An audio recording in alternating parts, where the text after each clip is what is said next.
Hi hello നമസ്കാരം. റിലീസായിട്ട് ഏറ്റവും പുതിയ പടമാണ് കാട്ടാളൻ. കാട്ടാളൻ from the producer of Marco.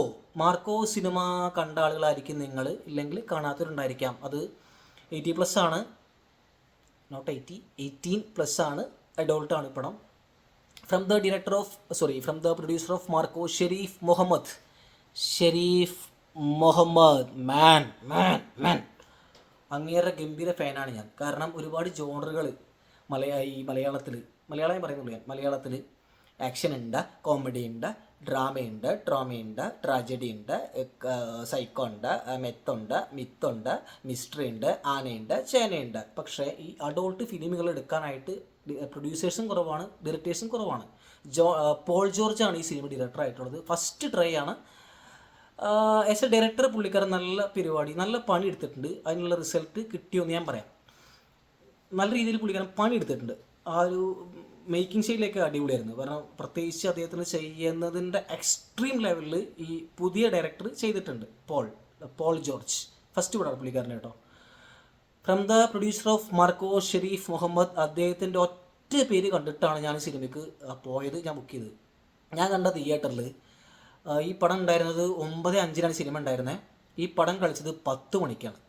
ഭയങ്കര ബഹളം, ഒച്ചയും വിളി, ആളുകൾ ഭയങ്കര ഇഷ്യൂ. തിയേറ്ററിൻ്റെ പേര് ഞാൻ പറയുന്നില്ല ഏത് തിയേറ്ററാണ്. കാരണം ഞങ്ങൾ ഈ പടം തുടങ്ങിയ കുറച്ചൊരു മണിക്കൂർ ഗ്യാപ്പ് ഇട്ടുകൊണ്ട് ഞങ്ങൾക്ക് തിയേറ്ററിലിരിക്കുന്ന ഏകദേശം എനിക്കൊന്നൊരു 80% ഒക്യുപ്പൻസി ഉണ്ട്. എല്ലാവരും ഫുള്ളായിരുന്നു ഒരുവിധം.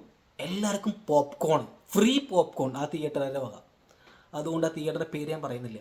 What ever, when ever, woo ever, ഒരു കാര്യമില്ല. പടം കാണാൻ പോയതല്ലേ, പടം കണ്ടാൽ മതി എന്നുള്ള മൂഡിൽ പടം കണ്ടു. പടം കണ്ട സമയത്ത് തന്നെ ഇതിൻ്റെ ഫസ്റ്റ് രവി ബസ്റ്റൂർ ആയും തന്നെ പണി തുടങ്ങി. അതായത് പടം തുടങ്ങിയിട്ട് 2 സെക്കൻഡ് പോലും ആവാതെ രവി ബസ്റ്റൂർ പൊട്ടിച്ചിട്ടുണ്ട്. പൊട്ടിക്കുക എന്ന് പറഞ്ഞു കഴിഞ്ഞാൽ അങ്ങോട്ട് തുടങ്ങിയില്ലേ സ്കോറ്. മാർക്കോ ഒക്കെ ചെയ്യുന്ന പരിപാടി, മാർക്കോടെ ഇൻട്രോ നമ്മളൊക്കെ അറിയാലോ. ഇൻട്രോ ആ ഒരു ടൈറ്റിൽ സോങ് അറിയാലോ.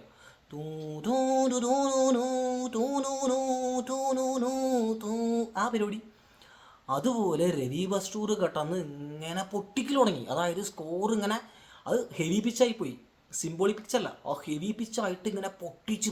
അപ്പം നമുക്ക് ഹെവി ഹോപ്പ് കിട്ടിയോ. പരിപാടി ഗംഭീരമാണല്ലോ എന്ന്. ഒപ്പം തന്നെ രൺദീപ് പുള്ളിക്കാരൻ്റെ ഫോട്ടോഗ്രാഫി ഭയങ്കര രസമായി. പ്രത്യേകിച്ച് ഇതൊരു ഫോറസ്റ്റ് മൂഡാണല്ലോ, അറിയാമല്ലോ. കാട്ടാളൻ എന്ന് പറഞ്ഞു കഴിഞ്ഞാൽ സ്റ്റോറി അറിയാമല്ലോ. ഇത് കാട്ടാളനാണ്, ആനക്കൊമ്പുകളുടെ ഒരു മാഫിയ. ഇത് ഒരിക്കലും ഒരു നന്മയും തിന്മയും തമ്മിലുള്ള യുദ്ധമല്ല. ഈ യുദ്ധം തിന്മയും തമ്മിലാണ്. ഉണ്ണിമൂന്തൻ മാർക്കോല് ഇത് പറയുന്നുണ്ടെന്നാണ് എൻ്റെ ഓർമ്മ. അപ്പോൾ ഇതേ പരിപാടി പിടിച്ചിട്ടുള്ളത്. അതായത് എല്ലാവരും വില്ലന്മാരാണ്. അതായത് ഒരു നെഗറ്റീവ് ഷെയ്ഡുള്ള ക്യാരക്ടറുകൾ എന്നല്ല പറയുന്നത്. പക്ഷേ എങ്കിലും അവർക്ക് whatever past is there, future is there, present is there, pleasant is there. അപ്പോൾ പ്ലസൻറ്റിന് വേണ്ടിയിട്ട് ഇവർ യുദ്ധം ചെയ്യുകയാണ്. അപ്പോൾ ഈ പ്ലസൻ്റ് ആക്കാൻ വേണ്ടിയിട്ടുള്ള പരിപാടികളാണ് ചെയ്യുന്നത്. അതിനൊപ്പം ആളുകൾ ഇപ്പോൾ ഈ ആൻ്റണി പെപ്പെ എൻട്രി വരുന്നുണ്ട്, നമ്മുടെ കബീർ സിംഗിൻ്റെ എൻട്രി വരുന്നുണ്ട്, ജഗദീഷ് ചേട്ടൻ്റെ എൻട്രി വരുന്നുണ്ട്, സിദ്ദിഖ ഒരു ഒരു ഒരു ഒരു ഒരു 5 സെക്കൻഡ് ഈ സിനിമയിലുണ്ട് കേട്ടോ. എനിക്കൊന്ന് പഴയ മാർക്കോൻ്റെ സെയിം ക്യാരക്ടറാണ്. മാർക്കോ സിനിമയിൽ ചെയ്തിട്ടുള്ള അത് അന്ന് എഡിറ്റ് ചെയ്ത് മറന്നു പോയതാന്ന് തോന്നുന്നു. അത് ആ ഒരു സീൻ ഇവർ ഈ സിനിമയിൽ ഇട്ടുണ്ടാ. അത് മാർക്കോ കണ്ടില്ലേ, ആ സിനിമയിലത്തെ ഒരു മിനിറ്റ് ഈ സിനിമയിൽ അദ്ദേഹം കസേരയിൽ ഇരുന്നിട്ട് ഇങ്ങനെ എന്തൊക്കെ പറയുന്നുണ്ട്. അത് എനിക്ക് അത്യാവശ്യം മനസ്സിലായില്ല. ആ സിനിമയിൽ അദ്ദേഹം ഉണ്ട്, ഒരു മിനിറ്റ് ഉണ്ടെന്ന് തോന്നുന്നു. എവിടെ കണ്ട പോലെ അങ്ങനെയുള്ള ഒരു സിനിമ അങ്ങനെ മുന്നോട്ട് പോകുന്നുണ്ട്. ഇവർ മറ്റേ ആനക്കൊമ്പുകളൊക്കെ കടത്തുന്ന ആളുകളാണ്. From Theni to Rameswaram. ഇപ്പോൾ രാമേശ്വരത്തേക്ക് ഇവർ ആനക്കൊമ്പ് കിടത്തുന്ന സമയങ്ങളിൽ ഒരുപാട് ഈ കാർട്ടൽ പരിപാടി, സിൻഡിക്കേറ്റ് പരിപാടിയൊക്കെ ഉണ്ടല്ലോ. അതിലൊരാളാണ്, മെയിൻ വില്ലനാണ്, കൊടൂര വില്ലൻ നമ്മുടെ സുനിൽ. ആക്ച്വലി പുള്ളിക്കാരൻ ഭയങ്കരമായിട്ട് നന്നായിട്ട് അഭിനയിക്കുന്ന ആക്ടറാണ്. നന്നായിട്ട് ഡാൻസ് ചെയ്യും, നന്നായിട്ട് കൊമേഡിയനാണ്, നന്നായിട്ട് ഇതിൽ ഡാൻസ് ചെയ്യുന്ന പുള്ളിക്കാരൻ ഡാൻസ് ചെയ്യുന്നുണ്ട്, കൊമേഡിയനാണ്, ആക്ഷൻ ചെയ്യും, ഇമോഷൻ ചെയ്യും. അപ്പം അങ്ങനെയൊക്കെയുള്ളൊരു ആളാണ് പുള്ളിക്കാരൻ. അപ്പോൾ അങ്ങനെ നോക്കുമ്പോൾ ആളൊക്കെ ആ സിനിമയിൽ രസമായി ചെയ്തിട്ടുണ്ട്. പെപ്പെ ഞാൻ ആകെ ഡിസ്കംഫർട്ടായത് ഈ പെപ്പയ്ക്ക് പലപ്പോഴും ലാംഗ്വേജ് പ്രശ്നമാണ്. കാരണം എപ്പോഴും നങ്ങ കയറി വരും. നമ്മൾ സാധാരണ ഈ പല പടങ്ങളിലും പല ആളുകളും ചെയ്യുന്ന പോലെ ഞങ്ങ പരിപാടി കൊച്ചി സ്ലാങ് ഇല്ലെങ്കിൽ ഫ്രം എറണാകുളം ആണല്ലോ, അതൊരു അങ്കമാലി ആയാലും പെരുമ്പാവൂർ ആയാലും ആ ഒരു കൾച്ചർ കയറി വരും. പക്ഷേ ഇതിൽ പെപ്പെ ആൻ്റണി വർഗീസ് കുറച്ച് ഭേദപ്പെട്ടിട്ടുണ്ട്. പുള്ളിക്കാരൻ്റെ ആ ഒരു വിസിൽ വിളിക്കുന്ന പോലെയുള്ള ഒരു ട്യൂണ് നൈസായിട്ട് മാറ്റിയിട്ട് ഡയലോഗ്സ് പുള്ളിക്കാരൻ ഡെലിവറി ചെയ്യുന്നുണ്ട്. 4 ആക്ഷൻ പടത്തിലുണ്ട്. ആക്ഷൻ എനിക്ക് തോന്നുന്നു ആക്ഷൻ ചെയ്തിരിക്കുന്നത് ആക്ഷൻ സന്തോഷം തോന്നുന്നു, എനിക്ക് പാട്രിയറ്റിൽ പുള്ളിക്കാരൻ ചെയ്തു തോന്നുന്നു. ആക്ഷനൊക്കെ ഈ പടത്തിൽ 4 ആക്ഷനുണ്ട്. ആദ്യത്തെ ഫസ്റ്റ് ഇൻട്രോ KGF അങ്ങനെ കിട്ടിയിട്ടില്ലേ, ഹാപ്പി ബർത്ത്ഡേ ടു ആ പരിപാടി യാഷ് ചെയ്യുന്നുണ്ടല്ലോ, അതുപോലെ ഇതിൽ വേറെ എന്തൊക്കെ ശ്രമിച്ചിട്ടുണ്ട്. എനിക്കൊന്ന് അത് ഞാൻ ഈ സിനിമ കാണിയിട്ട് എൻ്റെ ഒപ്പം ജിഷ്ണു ഉണ്ടായിരുന്നു, എൻ്റെ ഒരു സുഹൃത്താണ്, കൊളീഗാണ്. അദ്ദേഹം പറഞ്ഞു ഇടത് റോബോട്ടിക് ക്യാമറ എന്ന് പറഞ്ഞു ഫസ്റ്റ് പോയിട്ട്. എനിക്കത് തോന്നുന്നു, കാരണം റോബോട്ടിക് ക്യാമറ ഉപയോഗിച്ചുകൊണ്ടായിരിക്കാം ആ ഒരു ആക്ഷൻ ഒരിക്കലും ഫസ്റ്റ് ആക്ഷൻ ഇൻഫ്ലുവൻസ് ആയിട്ടില്ല. ഭയങ്കര ബോറായിരുന്നു ഫസ്റ്റ് ആക്ഷൻ. രണ്ടാമത്തെ ആക്ഷനും ബോറായിരുന്നു. തേർഡ് 4 ആക്ഷനിൽ മൂന്നാമത്തെ ക്ലൈമാക്സ് ആക്ഷനൊക്കെ ഒരു അവറേജിൽ ചെയ്തിട്ടുണ്ട്. ടോട്ടലി ഞാൻ ഈ സിനിമയെക്കുറിച്ച് പറയുമ്പോൾ വൻ ഹൈപ്പ് ഒന്നും പറയുന്നില്ലെങ്കിൽ പോലും ഷെരീഫ് മുഹമ്മദിൻ്റെ പടമായതുകൊണ്ട് ഒന്ന് കണ്ടിരിക്കാം എന്ന് വെച്ച് പോയതാണ്. കബീർ സിംഗ് ഒക്കെ എന്തെങ്കിലും കാണിക്കുന്നുണ്ടെങ്കിൽ അത് ക്ലൈമാക്സിലുള്ളൂ.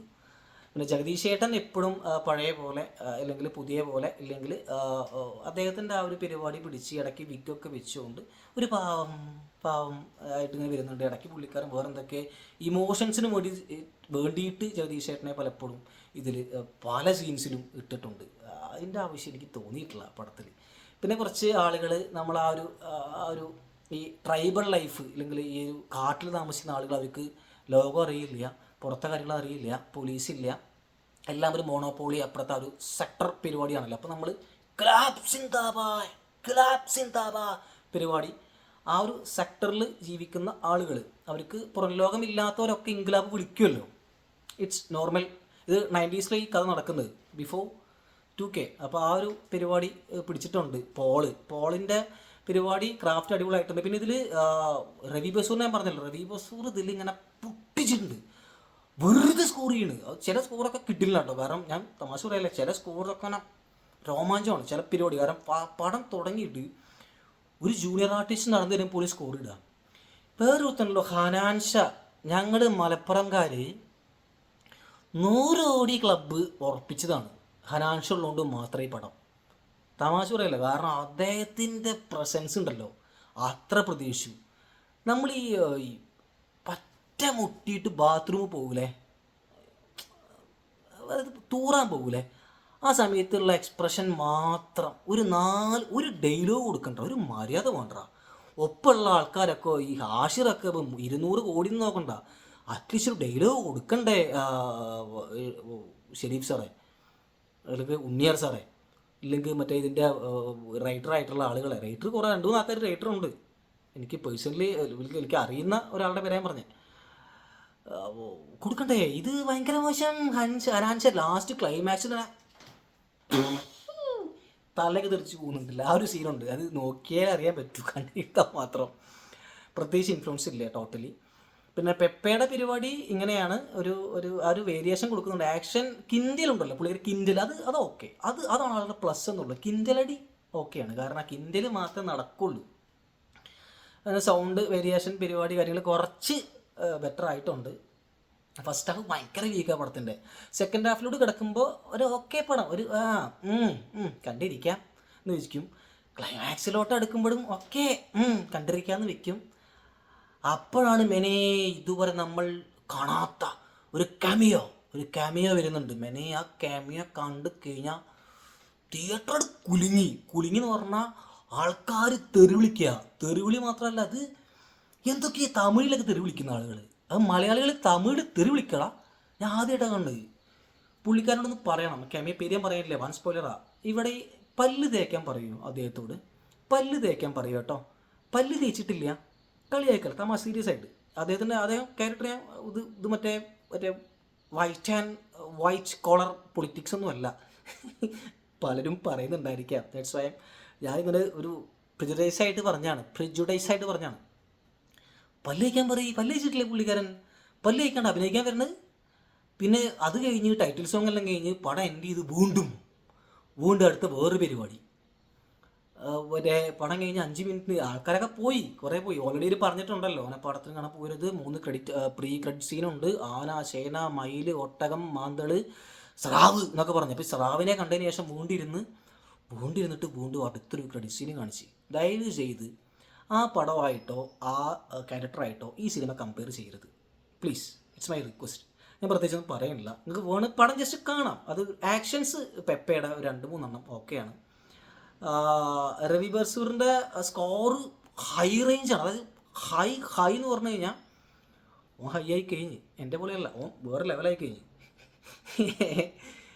അപ്പോൾ അതുകൊണ്ട് തന്നെ അതൊന്ന് കുറച്ചൊന്ന് ബാക്കപ്പ് ചെയ്തുകൊണ്ടൊന്ന് സെറ്റായി കഴിഞ്ഞാൽ പടം ഒരു അവറേജ് ഉണ്ടായേനെ. പക്ഷേ ഇത് ഹെവി പൊട്ടിക്കലായി പോയി. ഉണ്ണിയാർ സാറിൻ്റെ സ്ക്രിപ്റ്റ് ഭയങ്കര, ഉണ്ണിയാർ സാറിൻ്റെ ഡൈഹഡ് ഫാൻ പറഞ്ഞല്ലോ, ആ സ്ക്രിപ്റ്റും അദ്ദേഹം തന്നെ, ഇത് സ്ക്രിപ്റ്റ് മാത്രം എനിക്ക് തോന്നുന്നു ഉണ്ണിയാർ സാർ ഡയലോഗ്സ് എഴുതിയിട്ടുണ്ട് ഇതിൽ. എനിക്കത് നിങ്ങൾക്കത് ഹറാമായിരിക്കും, എനിക്കത് ഹലാല, എന്താ ഡയലോഗല്ലേ. Okay, just watch and sleep.